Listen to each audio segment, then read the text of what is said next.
ما أصاب من مصيبة إلا بإذن الله ومن يؤمن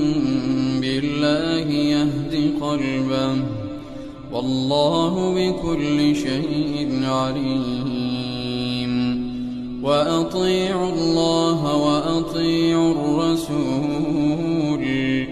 فإن توليتم فإنما على رسولنا البلاغ المبين الله لا إله إلا